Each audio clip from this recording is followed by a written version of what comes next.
dan juga kriteria kejayaan untuk pembelajaran kita pada hari ini. Okay, so hari ni kita nak fokus on penamaan IUPAC. Okay, kamu punya modul. Okay, kamu boleh buka modul kamu muka surat 14. Okay, modul muka surat 14. Sebelum tu, ada sebarang soalan tak untuk latihan 13 dan 14? Ada tak kamu nak tanya latihan muka surat 13 dan 14? Actually, kalau kamu perasan, dia dah diberi jawapan akhir kan? Jawapan akhir untuk setiap nombor pengoksidaan bagi unsur yang dia garis tu memang dah ada dekat bawah. Cuma kamu kena tunjuk jalan kira yang betul. Ada soalan tak nak tanya untuk latihan 13 dan 14? Okey, tak ada. So, cikgu teruskan dengan tajuk hari ini, penamaan IUPAC. Okey, so kita lihat penamaan IUPAC ni dia ada syarat-syarat dan juga dia punya tata cara dia. Okey, so yang pertama kita lihat dahulu unsur, unsur-unsur logam. Okey, unsur-unsur logam dalam jadual berkala unsur biasanya dia terletak pada, cikgu besarkan sikit skrin. Okay, unsur-unsur logam dalam jadual berkala unsur ni biasanya dia berada pada kumpulan 1, 2 dan 13. Okey, untuk unsur-unsur logam, nombor pengoksidaan dia hanya ada satu sahaja. Okey, cikgu ulang, nombor pengoksidaan untuk unsur kumpulan 1, kumpulan 2 dan kumpulan 13 ni dia ada satu sahaja. Jadi, kalau kumpulan 1, nombor pengoksidaan dia mesti positif 1. Kumpulan 2 positif 2 dan kumpulan 13 positif 3. Okey, kalau kamu perasan nombor pengoksidaan ni adalah sama dengan bilangan cas bagi unsur tersebut. Okey, seterusnya kita lihat nama sebatian ni kita tulis tanpa nombor pengoksidaan. So kalau unsur tersebut daripada kumpulan 1, 2 dan 13, kita hanya tulis sahaja nama unsur tersebut tanpa nombor pengoksidaan. So contohnya MgO. Okey, so MgO ni nama dia adalah magnesium oksida. So kita tulis sahaja magnesium oksida. Kita tak letak apa-apa nombor dekat sebelah magnesium tersebut. Okey, tetapi untuk unsur peralihan, kita tahu keistimewaan, kita dah belajar masa tahun lepas, antara ciri-ciri istimewa unsur peralihan ni dia mempunyai nombor pengoksidaan yang lebih daripada 1. Okey, so dekat sini cikgu ulang lagi lah. Nombor pengoksidaan bagi unsur peralihan ni dia adalah lebih daripada 1. Jadi, contohnya kuprum. Okey, kuprum ni dia ada dua nombor pengoksidaan, kuprum 1, kuprum 2. So, untuk nama sebatian yang mengandungi unsur peralihan, biasanya kita tulis dengan nombor pengoksidaan dia. Okay, so kita tulis dalam nombor Roman. Okay, cikgu rasa kamu semua dah maklum dah pun sebenarnya kan. Okay, so contohnya Cu, formula kimia Cu2O ni dia bermaksud kuprum 1 oksida. Manakala CuO adalah kuprum 2 oksida. Okay, setakat ni jelas tak?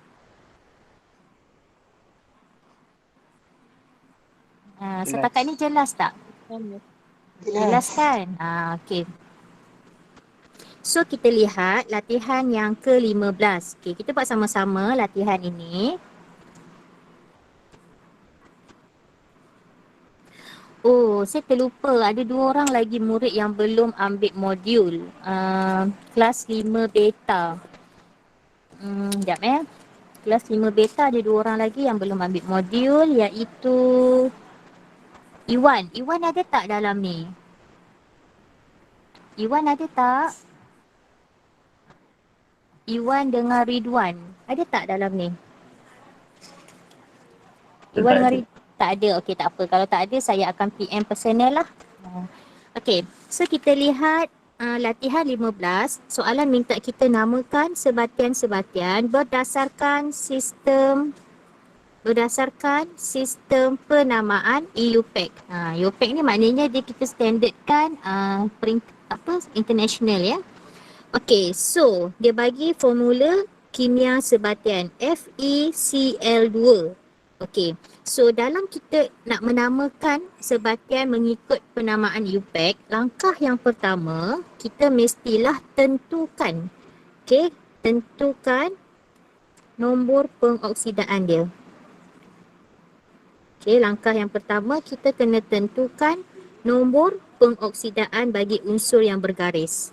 Sebab biasanya unsur-unsur yang bergaris ni adalah unsur daripada kumpulan peralihan. Okey, so untuk FeCl2, so yang pertama kita kena kira lah nombor pengoksidaan dia. So macam mana kita nak kira? Minggu lepas kita dah belajar. So kita tak tahu Fe tu berapa, cikgu letakkan X tambah 2 dalam kurungan negatif 1. Okey, kalau sebatian nombor pengoksidaan dia adalah kosong. Okey, adalah kosong. Jadi kita selesaikan X sama dengan positif 2. So kita tahu nombor pengoksidaan untuk ferrum dalam FeCl2 ini adalah positif 2. Jadi kita kena letak 2 dalam Roman, dalam tulisan Roman dekat sebelah ferrum. So nama dia adalah ferrum 2 klorida. Okay, so nama dia adalah ferrum 2 klorida. Okay, kita tengok contoh B. Okay, kita tengok yang B.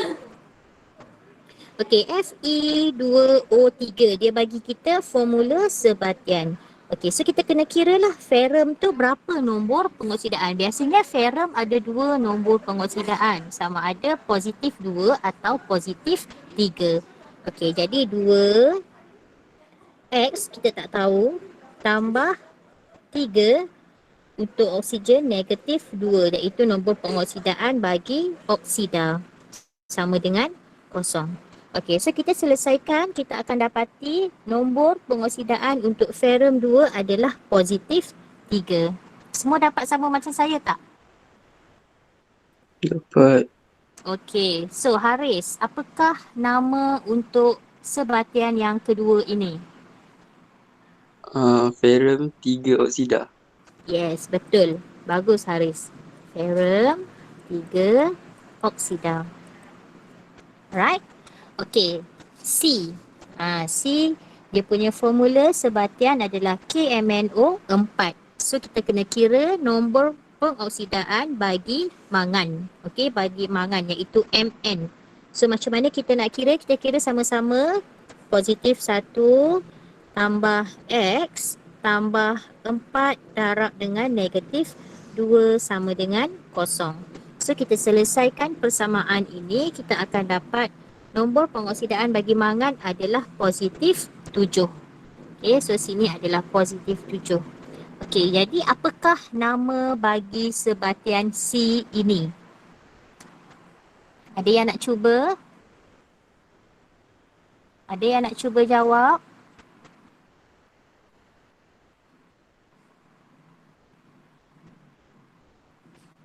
Iman? Iman ada tak?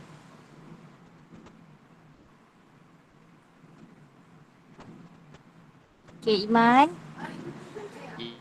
Ya. Okey, Iman. Apakah nama sebatian ini, Iman? Iman? Itu kalium ke cikgu? Betul, kalium. K tu kalium. Okay. So, kalium. Mn tu Mn mangan. Okey, Mn mangan. Tapi kalau MnO manganat. manganat. Kalau Mn mangan. Okey, ni mangan. Tapi kalau MnO, dia 4 lah kan. Okey, ini adalah manganat. Dia kalium manganat 7 kan cikgu? Pandai. Kalium manganat 7. So 7 tu kita tulis dalam huruf Roman. Roman. Okay, sebab itulah kita panggil ejen pengoksidaan yang kita belajar sebelum ni adalah kalium manganat 7 berasid. Kenapa 7? Sebab manganat tu dia punya nombor pengoksidaan adalah positif 7. Okay, sekarang dah faham kan? Okay, kita buat soalan 16 bersama-sama, jom. Okay, kita buat soalan nombor 16 bersama-sama. Okay, cikgu bagi masa untuk kamu cuba jawab sekarang. Okay, dia bagi soalan 16 ni berbentuk soalan SPM sebenar. Kalau latihan tu just latihan untuk kita fahamkan lah. Kalau soalan ni maknanya ni lah bentuk soalan yang dia akan tanya nanti. So soalan 16 dia minta kita, dia beri kita dua formula untuk sebatian M dan sebatian N. Okay, sebatian M dan sebatian N. Okey, sebatian M Al2O3. So kita tahu itu adalah aluminium oksida. Tapi kita tak tahu, actually kita tahu je aluminium tu. Sebab dia kumpulan 13. So kita tahu secara teori kita tahu dia mesti positif 3 sebab aluminium adalah kumpulan 13. Kuprum. Kuprum kita tak tahu sebab kuprum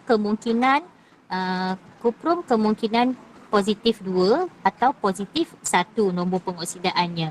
Okey, sekarang cikgu nak kamu nyatakan nombor pengoksidaan bagi unsur dalam sebatian M dan N, unsur yang bergaris tu. Cikgu bagi masa kamu 5 minit untuk kamu buat.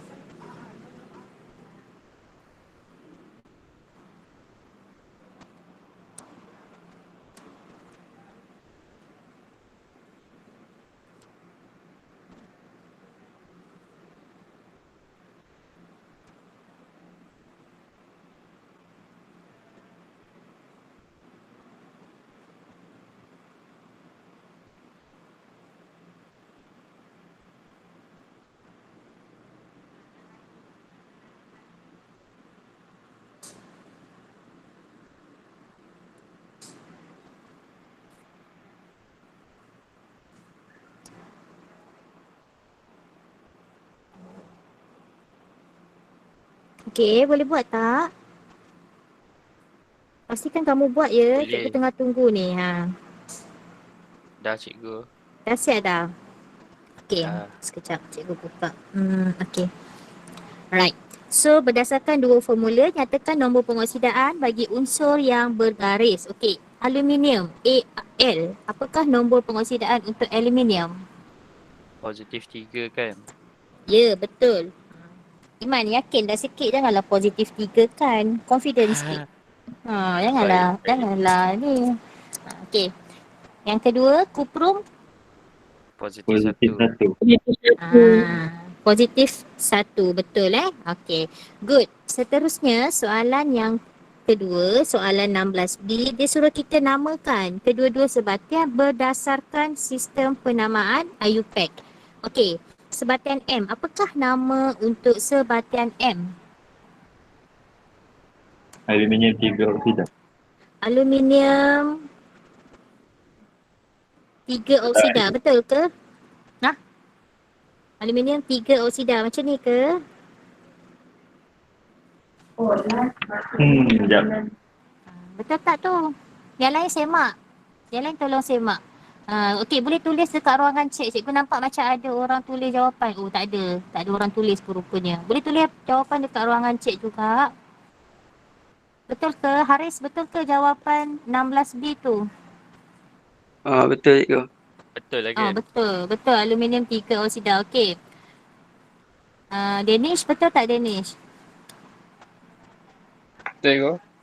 Betul. Okey, cikgu.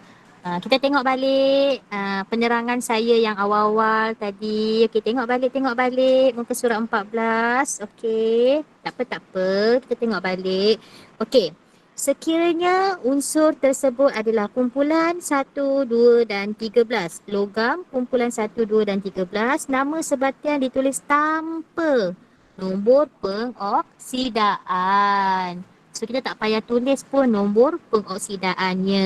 Jadi aluminium 3 ni tak payah tulis. Kita setakat tulis aluminium oksida sahaja. Faham tak semua? Faham. Kita tak pernah. Faham. Bagus. Okey. Kita tak pernah tulis aluminium 3. Jangan buat malu saya. Jangan. Okey. Soalan sebatian N. Apa nama sebatian N? Sebatian N, siapa nak cuba? Siapa nak cuba sebatian N? Kuprom 1 oksida. Okey, Syarun, kuprum. Saya guna pen merah, sorry ya. Tak sakit mata kan? Kuprum 1 oksida. Okey, siapa saya nak suruh semak jawapan ni? Chong Shiki, betul tak? Betul tak jawapan kawan kamu, Chong Shiki? Betul lah. Betul. Betul lah.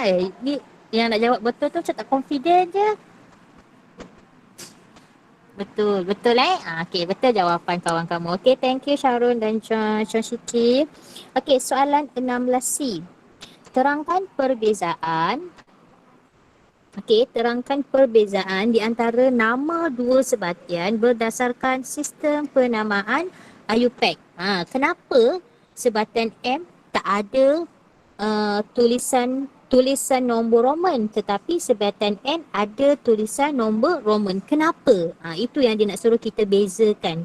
So dekat sini dia kata kenapa macam tu, kerana aluminium dia mempunyai hanya satu nombor pengoksidaan sahaja, manakala kuprum dia mempunyai lebih daripada satu nombor pengoksidaan. Sebab tu nama kedua-dua sebatian tersebut berbeza berdasarkan sistem penamaan IUPAC. Okey. Boleh okey soalan 16? Cikgu nak teruskan dengan soalan 17. Okey, soalan 17 kita tengok dekat sini. Dia beri kita dia bagi kita formula bagi dua sebatian iaitu Na2O Fe2O3.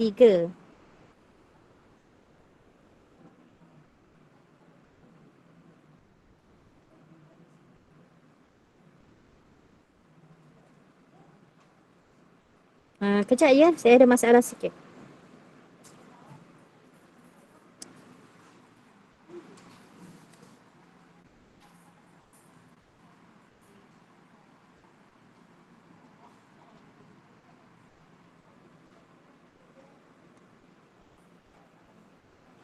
Kejap. Actually hari ni ada orang nak masuk kelas kita tapi dia tak boleh masuk lagi.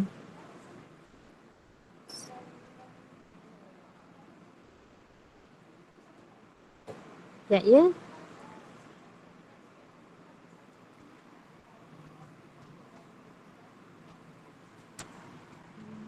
Saya tak perasan ada orang request nak masuk tadi.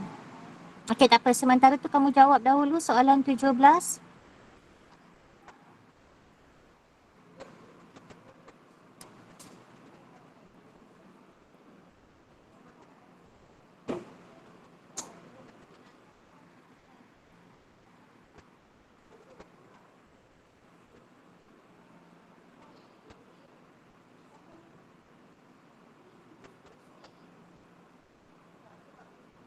Okey, dah jawab ke? Ya. Dah Okey, Alia. Ya saya. Okey, Alia jawab soalan 17A, Alia. Positif 1.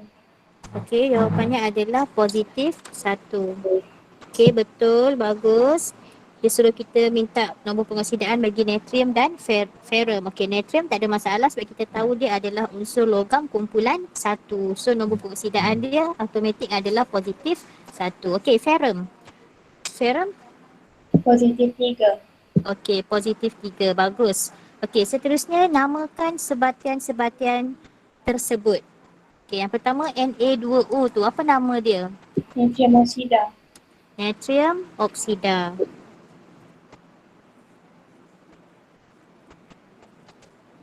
Okey, natrium oksida. Yang kedua?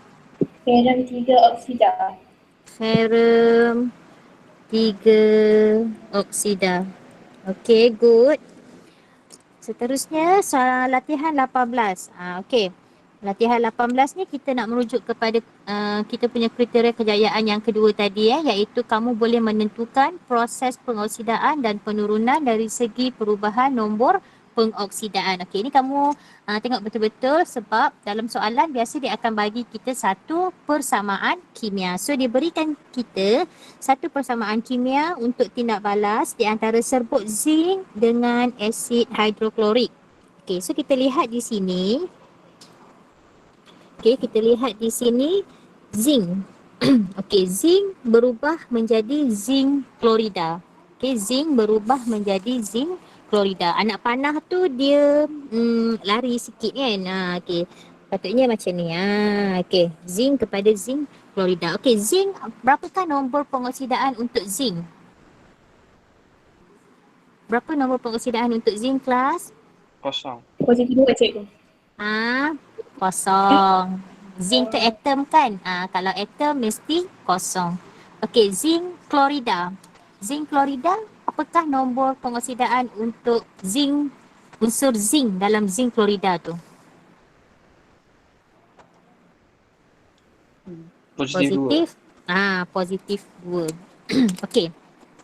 Itu satu. Jadi kita katakan zinc tu dioksidakan. Kenapa kita kata zinc tu dioksidakan? Sebab pertambahan nombor pengoksidaan. NP ni adalah nombor pengoksidaan ya. NP ni adalah nombor pengoksidaan. Okey. Kita tengok pula hidrogen. Hidrogen ni sepatutnya di sini anak panah dia. Anak panah dia lari sikit. Okey, so ion hidrogen dalam hidrogen klorida nombor pengoksidaan dia adalah positif 1, manakala molekul hidrogen nombor pengoksidaannya adalah kosong. Jadi kita nampak dekat situ hidrogen diturunkan kerana nombor pengoksidaan dia berkurang daripada positif 1 menjadi kosong. Okey, so kita lihat dahulu proses pengoksidaan yang berlaku di anode. Okey, so nombor pengoksidaan zinc tadi dia bertambah daripada kosong kepada positif 2. So kita katakan, kita katakan zinc mengalami pengoksidaan. Okey, zinc mengalami pengoksidaan. Yang mengalami pengoksidaan tu zinc ataupun atom zinc. Jadi atom zinc dioksidakan dan zinc bertindak sebagai ejen penurunan. Cikgu rasa kalau kamu dah faham konsep pengoksidaan dan penurunan ni memang tak ada masalah lah. Kamu boleh tentukan proses yang berlaku untuk sesuatu unsur dan dia bertindak sebagai ejen apa? Ejen penurunan atau ejen pengoksidaan. Okey, kita lihat pula proses penurunan yang berlaku di katod. So kita lihat dekat sini unsur yang mengalami penurunan adalah hidrogen kan, sebab nombor pengoksidaan hidrogen ni dia berkurang daripada positif 1 kepada kosong. So kita kata ion hidrogen. Ingat ion hidrogen mengalami penurunan. Okay, so ion hidrogen mengalami penurunan dan ion hidrogen diturunkan. Okay, so apabila ion hidrogen diturunkan, automatik ion hidrogen menjadi ejen pengoksidaan. Okay, ini adalah soalan 18A. Kita lihat pula 18B. Okay, kita lihat 18B. Dia kata masukkan larutan kuprum 2 sulfat ke dalam tabung uji yang mengandungi serbuk magnesium. So apabila magnesium tadi bertindak balas dengan kuprum 2 sulfat, dia akan menghasilkan magnesium sulfat dan juga logam kuprum. Okey. So kita lihat dahulu magnesium. Okey, magnesium dia akan menjadi magnesium sulfat. So magnesium nombor pengoksidaan dia adalah kosong. Magnesium dalam magnesium sulfat nombor pengoksidaan dia adalah positif 2. Sekarang kita lihat pula kuprum dalam kuprum sulfat berubah menjadi atom ataupun kepingan kuprum. So nombor pengoksidaan kuprum dalam ion kuprum 2 sulfat adalah positif 2. Macam mana saya tahu positif 2? Sebab sulfat memang dia punya charge negatif 2 kan. So dekat situ tak ada nombor, so kita tahulah dekat situ nombor pengoksidaan untuk kuprum adalah positif 2. Nombor pengoksidaan bagi atom kuprum adalah kosong. Jadi apa yang dioksidakan ni? Magnesium dioksidakan. Kenapa? Kerana nombor pengoksidaan dia bertambah daripada kosong kepada positif 2. Manakala manakala kuprum 2 sulfat ni mengalami penurunan yang mengalami penurunan tu adalah ion kuprum. Ion kuprum iaitu Cu2+ diturunkan. Kenapa? Sebab nombor pengoksidaan dia berkurang daripada positif 2 menjadi kosong. Okey. So, kita lihat proses pengoksidaan. Okey, proses pengoksidaan yang berlaku. Okey, proses pengoksidaan siapa yang boleh huraikan dekat sini? Yang pertama kita nak tulis apa? Kita cerita tentang nombor pengoksidaan. Okey. So, cikgu tulis singkatan je kat situ. Nombor pengoksidaan magnesium. Okey, bertambah. Kita ambil balik je. Kita salin je semula yang atas ni. Okey, nombor pengoksidaan magnesium bertambah dari kosong ke positif 2. Okey. So, poin yang kedua, kita katakan atom magnesium. Kita kena sebut tau, atom atau ion. Kena sebut. Atom magnesium mengalami pengoksidaan. Okey. Poin yang ketiga, kita katakan, ulang lagi sekali. Sebenarnya poin yang kedua dengan yang ketiga tu sama je. Poin atom magnesium dioksidakan dan atom magnesium sebagai agen penurunan. Okey. Sekarang cikgu nak kamu cuba buat untuk proses penurunan yang berlaku dekat katod. Kejap lagi saya akan tanya. Okey, cuba buat. Ada 4 poin dekat sini. Poin 1, poin 2, poin 3, poin 4. Okey, buat sekarang. Cikgu akan panggil nama kejap lagi.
Okey, dah jawab ke? Dah ke belum? Dah. Okey, dah. Alright. Siapa nak tolong huraikan proses penurunan yang berlaku dekat katod ni untuk bahan di atas?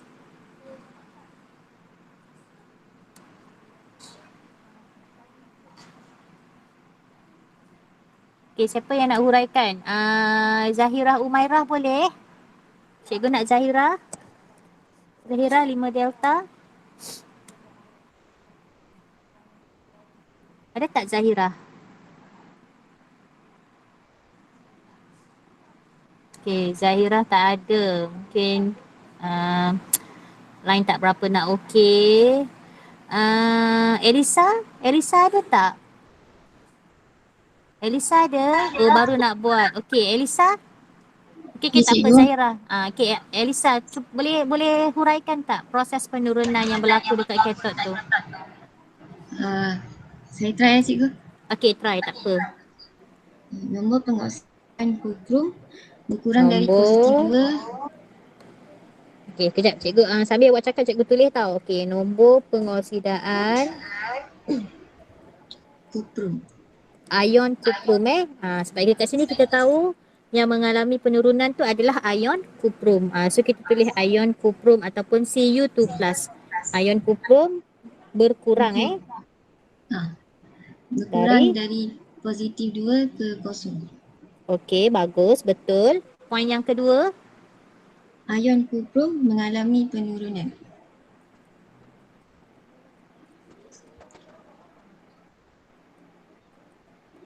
okey, betul. Poin yang ketiga, Ion kuprum diturunkan. dan poin yang keempat, Ion kuprum menjadi ejen pengoksidaan.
okey.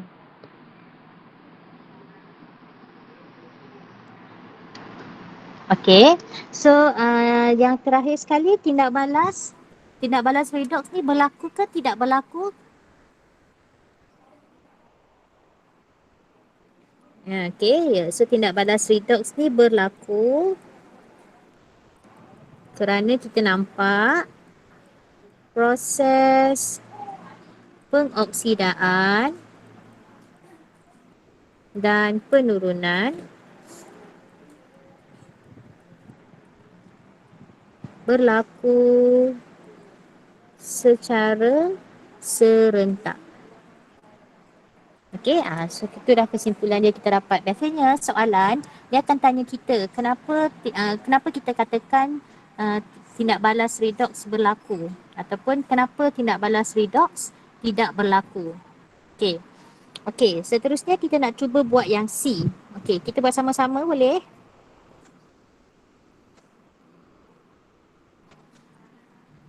Okey, soalan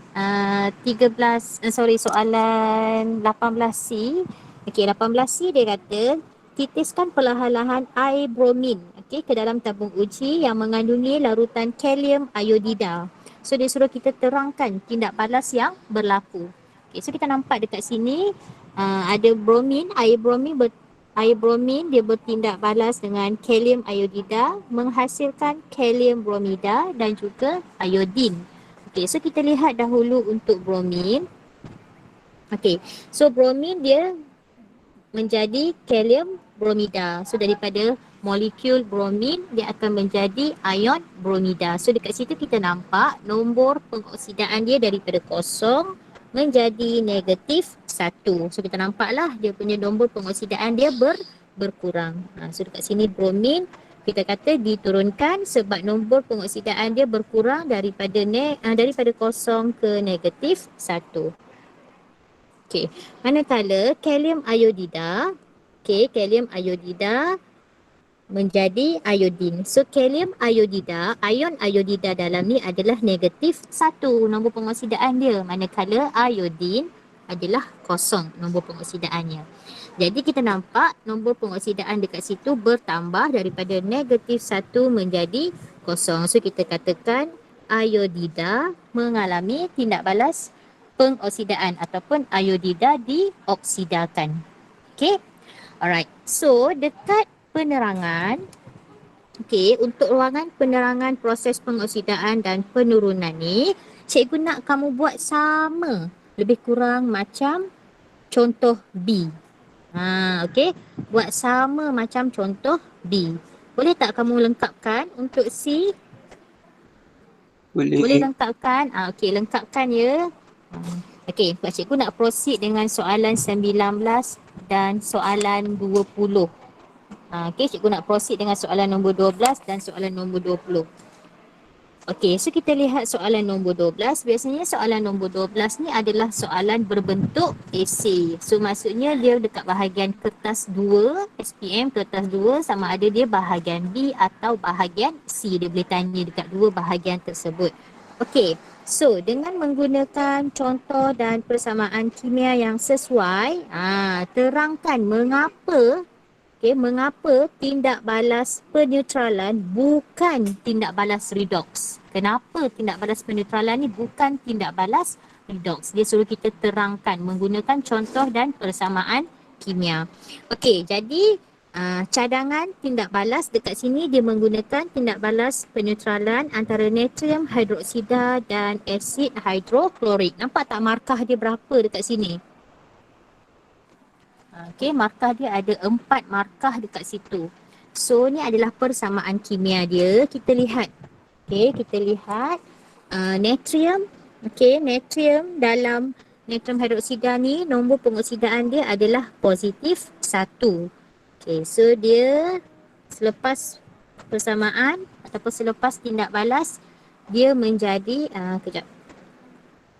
dia menjadi natrium klorida. So, bila natrium klorida, nombor pengoksidaan dia masih sama, positif 1 juga. Kamu nampak kan? Nombor pengoksidaan dia masih sama, positif 1. Okey, manakala klorida. Okey, klorida dalam asid hidroklorik adalah negatif 1. Selepas tindak balas, dia masih lagi menjadi ion klorida di mana nombor pengoksidaannya adalah negatif 1. So, kita katakan tindak balas peneutralan ini, tindak balas peneutralan bukan tindak balas redox kerana apa? Inilah alasan dia, kerana nombor pengoksidaan unsur natrium dan klorin, dan klorin sebelum dan selepas tindak balas adalah sama. Cikgu ulang. Tindak balas peneutralan di atas ni bukan tindak balas redox kerana nombor pengoksidaan unsur natrium dan klorin sebelum dan selepas tindak balas adalah sama. Jadi kalau nombor pengoksidaan tu tidak berubah, kita katakan proses pengoksidaan dan penurunan tidak berlaku. Dia mesti ada 3 poin. First kita kata, 4 poin. So first kita kata ini poin yang pertama, 1 markah. Kita katakan dia tak berlaku. Bagikan dia sebab ataupun contoh dia. Yang ketiga kita kaitkan dengan proses pengoksidaan dan penurunan. Dan yang keempat baru kita buat kesimpulan lagi sekali. So maka tindak balas redox tidak berlaku. So apabila tiada proses pengoksidaan dan penurunan, secara automatiknya tindak balas redox tidak berlaku. Okey, boleh jelas tak? Jelas tak dekat sini? Boleh? Jelas. Okey, good. Thank you. Okey, B. B ni cikgu nak tinggalkan untuk kamu jawab. Okey, B cikgu nak kamu tinggalkan untuk kamu jawab dan submit dekat Google Classroom hari ini. Cikgu akan bagi apa nanti, kita panggil apa, assignment dekat Google Classroom ya. Okey, cikgu nak proceed dengan soalan 20. Okey, soalan 20, persamaan kimia berikut menunjukkan tindak balas di antara kuprum 2 nitrat dan logam magnesium. Okey, so berdasarkan persamaan di atas, tentukan persamaan setengah bahan yang dioksidakan, ejen pengoksidaan di anod dan di katod. Okey, ni cikgu nak kamu kita jawab sama-sama. Okey. Okey. So first kita buat analisis daripada persamaan. Kita mesti menganalisis daripada persamaan. Okey, so daripada ion kuprum. Okey, kuprum dalam kuprum 2 nitrat bertukar menjadi logam kuprum. Okey. So dekat situ kamu nampak nombor pengoksidaan kuprum dalam kuprum 2 nitrat berapa? 2 positif. Okey, positif 2. Manakala logam kuprum? Logam kuprum berapa? Kosong. Kosong. Okey. So kita nampaklah bila nombor pengoksidaan tu meningkat, so kuprum akan menjadi apa? Dia akan mengalami proses penurunan lah kan, membuat nombor pengoksidaan dia berkurang kan. Okey, seterusnya magnesium. Okey, magnesium menjadi magnesium nitrat. So magnesium kosong, magnesium nitrat, nombor pengoksidaan magnesium dalam magnesium nitrat adalah Positif 2. okey, betul, positif 2. Okey. Jadi, ni cikgu nak kamu yang jawab. So, persamaan setengah yang berlaku di anode. Anode mesti proses apa dekat anode ni? Proses apa yang berlaku dekat anode? Pengoksidaan. Pengoksidaan. So, apakah persamaan setengah dia? Ni kita dah gabung kita dah gabung dengan pemindahan elektron. Magnesium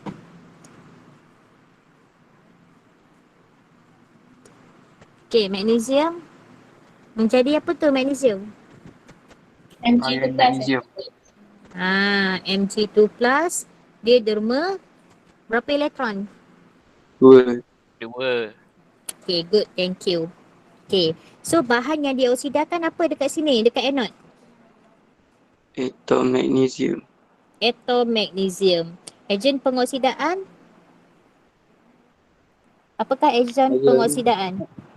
Ion kuprum. Ion kuprum. Okay, ion kuprum 2. Ataupun kamu boleh tulis Cu2+. Okay. And then kita tengok dekat cathode. Okay, apakah proses yang berlaku di cathode? Apakah proses yang berlaku? Ya, penurunan. Okay, penurunan. Jadi apakah persamaan setengah dia?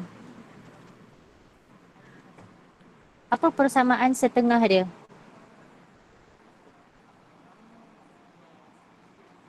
Apa persamaan setengah yang berlaku dekat cathode?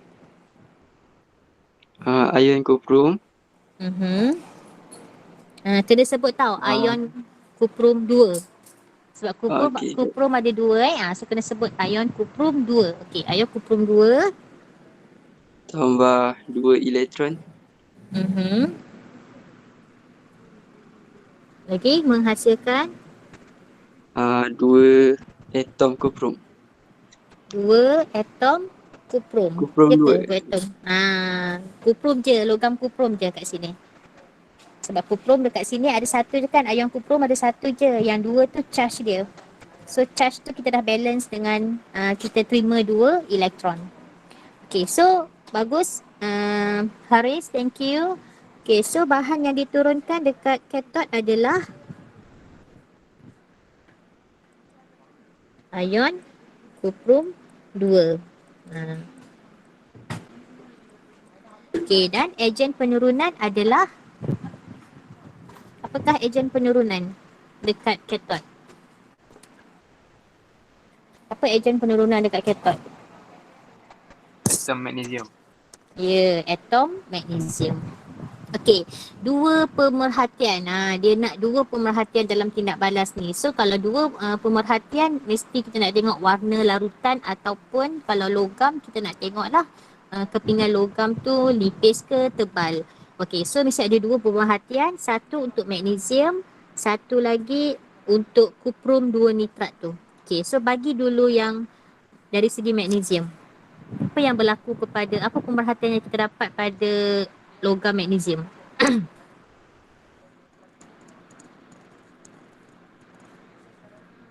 Logam magnesium jadi apa? Siapa boleh bagi pemerhatian untuk logam magnesium? Menipis. Ya, pandai. Okey, logam magnesium menipis. Okey, yang kedua, pemerhatian yang kedua. Kuprum 2 nitrat. Kuprum 2 nitrat ni warna apa? Ingat tak? Larutan kuprum 2 nitrat warna Hijau apa? cikgu. Hai. Kuprum. Oh, sila. Najwa, kuprum warna apa Najwa? Ha?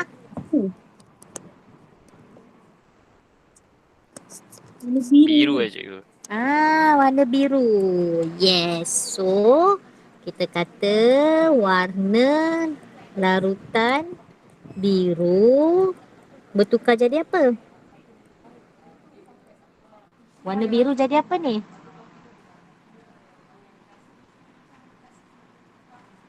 Warna Tak biru buat. jadi apa? Daripada ingat cikgu sebut. Okey. Tengok persamaan. Kuprum 2 nitrat dia menjadi logam kuprum. Maknanya ion tu hilanglah, betul tak? Ion tu dah bertukar menjadi atom sebab dia dah derma, dia dah terima elektron kan. So kalau logam, kalau logam kita katakan dia menjadi tidak berwarna. Sebab apa? Sebab ion kuprum tu dah semakin berkurang. So kita katakan warna larutan biru jadi tidak berwarna. Okey, faham tak semua? Faham tak? Faham. Boleh? Faham. So tak ada pun banyak latihan hari ni. Cikgu nak kamu buat yang ini je. Satu ni je. Soalan 19 yang B ni sahaja. Ni je. Nanti buat snap gambar, hantar dekat GC. Kalau cikgu tak sempat masukkan dekat GC, nanti kamu tolong remind cikgu. Cikgu takut settle, tak perasan. Okey. So kalau tak ada soalan, kamu boleh lengkapkan. Untuk besok, ini yang saya risau. Besok saya tak dapat buat, sekejap ya.